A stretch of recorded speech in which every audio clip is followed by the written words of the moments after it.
नमस्कार दोस्तों, स्वागत है आपका अपने अपने YouTube चैनल यूपीपीसीएल क्रैकर्स पे। मैं आपका दोस्त आशीष गौड़ नेक्स्ट वीडियो लेकर आया हूं इलेक्ट्रॉनिक्स की। पिछले लेक्चर में हमने करा था पीएन जंक्शन डायोड की कैरेक्टरिस्टिक्स। जिसने नहीं देखी प्लेलिस्ट में मैंने वीडियो डाली है, जाके देख लें। ठीक है, बाद में मुझे ना कहना ये टॉपिक नहीं कराया वो टॉपिक नहीं कराया, सारे टॉपिक कवर करा रहा हूं। आज हम एक टेबल डिस्कस करने जा रहे हैं कि सिलिकॉन और जर्मेनियम जो होता है ना, इसके पैरामीटर्स पूछे जाते हैं यूपीपीसीएल के अंदर और अदर जेई एग्जाम्स में इसके पैरामीटर सबसे ज्यादा पूछे जाते हैं। ठीक है, कि मटेरियल अगर सिलिकॉन यूज होता है तो ब्रेक डाउन वोल्टेज कितनी होगी, जर्मेनियम यूज होता है तो ब्रेक डाउन वोल्टेज कितनी होगी, रिवर्स सैचुरेशन करंट क्या होगा। तो ये टेबल अपनी कॉपी में नोट कर लेना। ठीक है, बहुत कम मिलता है ये। तो मटेरियल अगर हमारा डायोड बनाने के लिए सिलिकॉन यूज होता है, ठीक है, तो कट इन वोल्टेज कितनी होगी, 0.7 होगी। ठीक है, और अगर मटेरियल हमारा डायोड बनाने के लिए जर्मेनियम यूज होता है तो कट इन वोल्टेज कितनी होगी, 0.2 होगी। ठीक है, नेक्स्ट हमारे पास है reverse saturation current. Reverse saturation current reverse current होता है, ये होता है सिलिकॉन का। अगर सिलिकॉन डायोड है तो नैनो एम्पियर्स में होता है। जर्मेनियम की डायोड अगर बनी हुई है तो माइक्रो एम्पियर्स में होता है, ये ज्यादा होता है। ठीक है, तो जो भी ये बच्चे मेरी वीडियो देख रहे हैं, जैसे एटी मोटिवेशन, ठीक है, मेरे को भी मोटिवेट करता है वो, एटी मोटिवेशन हो गया। ठीक है, विशाल यादव हो गया, विशाल कुमार यादव हो गया। ठीक है, प्रदीप सिंह बिस्ट जो प्रेजेंट टाइम में मेरे ख्याल इलेक्ट्रिकल कॉन्सेप्ट है, शायद उनका नाम अब इलेक्ट्रिकल कॉन्सेप्ट है। अगर वो इसको देख रहे हैं तो प्लीज यार ये लेक्चर को थोड़ा ध्यान से देखें, क्योंकि ये बहुत इंपॉर्टेंट होने वाला है। ठीक है, चंद्रशेखर यादव, शैलेंद्र कुमार, ये टेबल भाइयों पूछा जाता है। ठीक है, आपने इसको कॉपी में नोट करना है आज ही। ठीक है, क्योंकि ये बहुत इंपॉर्टेंट होने वाला है। ठीक है, इलेक्ट्रॉनिक्स में ऐसे टेबल्स कम डिस्कस किए जाते हैं यूट्यूब पे, लेकिन क्वेश्चन यहीं से उठते हैं। ठीक है, तो याद रखना सिलिकॉन का नैनो एम्पियर में होता है, जर्मेनियम का माइक्रो एम्पियर में होता है। इफेक्ट ऑफ टेम्परेचर, टेम्परेचर का जो इफेक्ट होता है ये बड़ा इंपॉर्टेंट है। सिलिकॉन में हमेशा कम होता है, सिलिकॉन में इफेक्ट ऑफ टेम्परेचर कम होता है, जर्मेनियम में ज्यादा होता है इफेक्ट ऑफ टेम्परेचर। ठीक है, तो यहाँ पे मैंने लिख दिया, ये रहा इफेक्ट ऑफ टेम्परेचर, ये लेस ये high. Break down voltage silicon की ज्यादा होती है। कैसे, अगर आप ऊपर देखें तो 7 पॉइंट, ये ब्रेक डाउन वोल्टेज यही होती है, कट इन वोल्टेज। ठीक है, 0.7 होती है, ये इसकी लेसर होती है जर्मेनियम की। ठीक है, तो अब जरा देखते हैं। तो ये तो हो गया हमारे पास टेबल, इसको उतार लेना।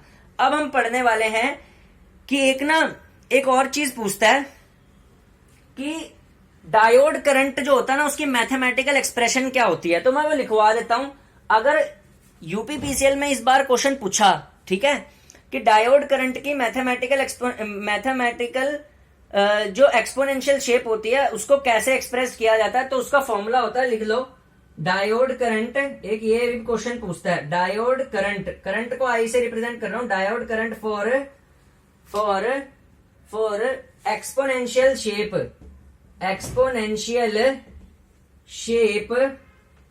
ठीक है, शेप मैथमेटिकली एक्सप्रेस्ड एज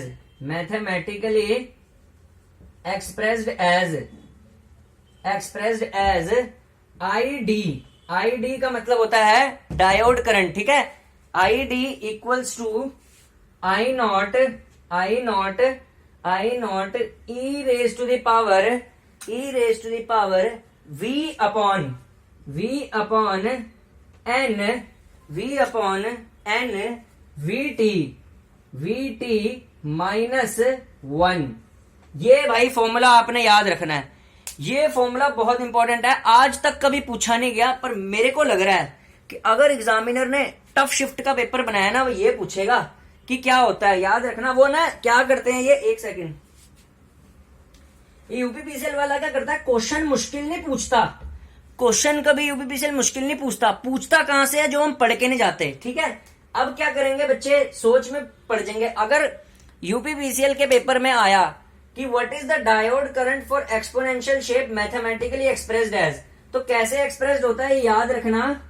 ये लिख दिया मैंने, क्या लिखा हुआ है, आई डी का मतलब होता है diode current equals to I not E raise to the power V upon N V T -1। ठीक है, अब देखिए इसमें क्या क्या है। आई डी तो है डायोड करंट, आई नॉट क्या है, आई नॉट हमारे पास है reverse reverse reverse saturation current, saturation current, ठीक है, सैचुरेशन करंट होता है, ठीक है। और टी टेम्परेचर है, ये जो एन है ना, एन ये एन जो लिखा है किसको बोलते हैं, एमिशन कांस्टेंट, एमिशन कांस्टेंट, ठीक है, इसको एमिशन कांस्टेंट बोलते हैं, ठीक है। ये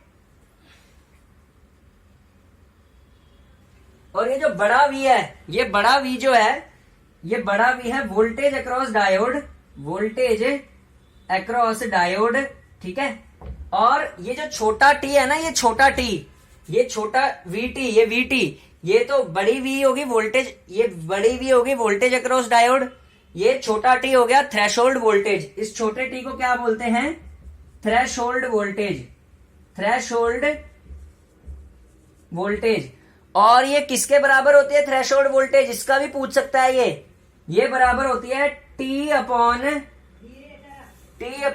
11600 के बराबर, ठीक है, टी अपॉन 11600 के बराबर होते हैं वीटी, जिसको थ्रेशोल्ड वोल्टेज बोलते हैं, ठीक है, थ्रेशोल्ड वोल्टेज को बोलते हैं इसको। और इसी वोल्टेज को वोल्टेज इक्विवेलेंट ऑफ टेम्परेचर भी कहा जाता है डायोड में, ठीक है। इसी वोल्टेज को, थ्रेशोल्ड वोल्टेज को टी अपॉन 11600 के बराबर होती है, और इसी को वोल्टेज इक्विवेलेंट ऑफ टेम्परेचर भी बोला जाता है, ठीक है। तो भाई ये एक्सप्रेशन अभी तक तो आई नहीं है, पर मुझे ऐसा लगता है कि अब आएगी, ठीक है। अब का टॉपिक जो है वो बहुत इंपॉर्टेंट होने वाला है। पिछला टेबल और जो डायोड इक्वेशन थी वो आपने नोट कर ली होगी। अब का जो टॉपिक है वो इतना इंपॉर्टेंट होने वाला है जो यूट्यूब पे जनरली डिस्कस ही नहीं किया जाता, और one of the most important topic है प्रेजेंट टाइम यूपीपीसीएल के ट्रेंड पे, रेजिस्टेंस ऑफ डायोड्स, ठीक है। कई ये पहली बार सुन रहे होंगे, और कईयों ने अगर सुना हुआ है तो अच्छी बात है, आपका रिवीजन हो जाएगा कि यार डायोड जो होता है उसकी कितने टाइप की रेजिस्टेंस होती है। तो डायोड की भी दो टाइप्स की रेजिस्टेंसेज होती हैं, एक होती है स्टैटिक रेजिस्टेंस और दूसरी होती है डायनामिक रेजिस्टेंस। अब बच्चे पूछेंगे सर एक डायोड की दो दो रेजिस्टेंस कैसे हो सकती हैं? तो बिल्कुल होती हैं। देखिए हम इलेक्ट्रिकल इंजीनियर्स हैं और सबको पता है इलेक्ट्रिकल इंजीनियरिंग में दो टाइप्स की सप्लाई यूज होती है। पहली सप्लाई यूज होती है डीसी सप्लाई और दूसरी सप्लाई होती है एसी सप्लाई। अब देखिए जब भी कभी स्टैटिक वर्ड जो डिनोट होता है ना, ये जनरली डीसी सप्लाईज पे ही यूज होता है। डायनेमिक का मतलब होता है चेंज होना, तो ऑब्वियस सी बात है जो चीज चेंज होती है वो कहां पे होती है? एसी सप्लाई में, एसी करंट में। तो इसीलिए डीसी करंट जो होता है वो स्टैटिक रहता है क्योंकि टाइम के साथ साथ चेंज नहीं होता, उसकी रेजिस्टेंस स्टैटिक रेजिस्टेंस होगी, और एसी की रेजिस्टेंस जो डायोड देगा वो डायनेमिक रेजिस्टेंस होगी। अब देखिए इसी चीज को यहां पे मैंने नोट्स की फॉर्म में लिख दिया, जैसे type of resistance depend upon the operation of the diode on the supply, कि जो टाइप होगी रेजिस्टेंस की वो डिपेंड करेगी कि डायोड किस टाइप की सप्लाई में यूज हो रहा है। If diode operate on DC, ठीक है, डायोड अगर डायरेक्ट करंट पे ऑपरेट होता है तो देन उसको हम कहेंगे स्टैटिक रेजिस्टेंस। अगर डायोड ऑपरेट होता है एसी पे देन उसको कहेंगे डायनेमिक रेजिस्टेंस। अब इसको मैं ग्राफ किस फॉर्म में आपको समझाऊंगा, आपको लगेगा कि एक इंटेलिजेंट इंजीनियर आपको पढ़ा रहा है, ठीक है। अब ग्राफ की फॉर्म में देखते हैं। हमने स्टैटिक और डायनेमिक रेजिस्टेंस के बारे में डिस्कस तो कर लिया, अब हम इसको ग्राफिकल फॉर्म में देखेंगे, ग्राफ प्लॉट करके, क्योंकि इंजीनियर असली वही माना जाता है जो कैरेक्टरिस्टिक्स को प्लॉट कर सके, ठीक है, कैरेक्टरिस्टिक्स को प्लॉट करके समझा सके।